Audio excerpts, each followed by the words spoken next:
ഇതാണ് ഹൊസ്പേട്ട railway station.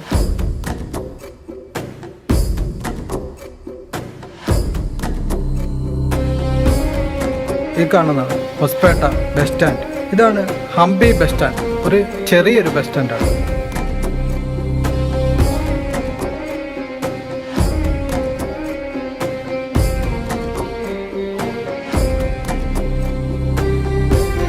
ഇനിയും കാണുന്നതാണ് ഹംപി, കരിങ്കല്ലുകൾ കൊണ്ട് നിർമ്മിച്ച അത്ഭുത ലോകം ഹംപി. ഹരിഹരനും പൊക്കരായനുമാണ് ഇത് നിർമ്മിച്ചത് എന്ന് കരുതപ്പെടുന്നു. കല്ലുകൊണ്ട് നിർമ്മിച്ച ഒരു പുരാതന ബൃഹത്തായ ഒരു സ്ഥലമാണ് ഹംപി.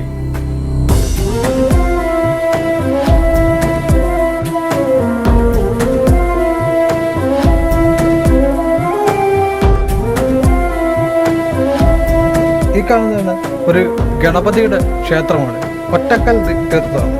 ഈ കാണുന്നത് ഒരു പുഷ്കരണിയാണ്. ഇവിടെ പണ്ട് ജലം ഉണ്ടായിരുന്നു എന്നാണ് കരുതപ്പെടുന്നത്.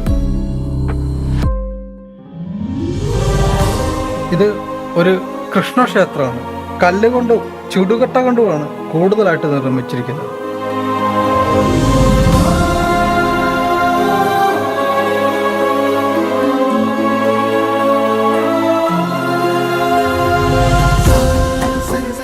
നരസിംഹമൂർത്തിയുടെ ഒരു ഒറ്റക്കൽ വിഗ്രഹമാണിരുന്നത്.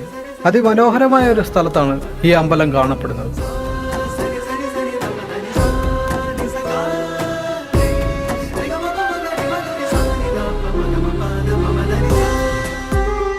ഈ കാണുന്നതാണ് പ്രസന്ന മഹാദേവ ക്ഷേത്രം. ഇവിടുത്തെ ശിവലിംഗം എപ്പോഴും വെള്ളത്തിൽ മുങ്ങിയിരിക്കും.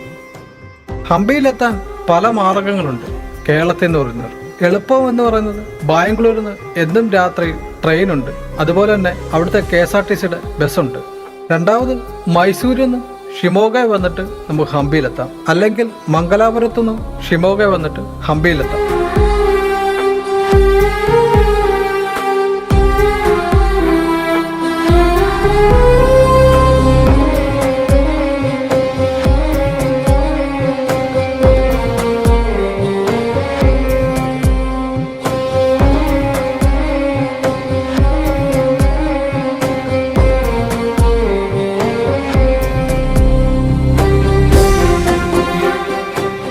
ഇവിടെ വരുവാണെങ്കിൽ കാറ് റെന്റിന് കിട്ടും, ബൈക്ക് കിട്ടും, ഓട്ടോറിക്ഷ കിട്ടും. ഇതെല്ലാം ഹംപി ചുറ്റി നടന്ന് നമുക്ക് കാണാൻ പറ്റും.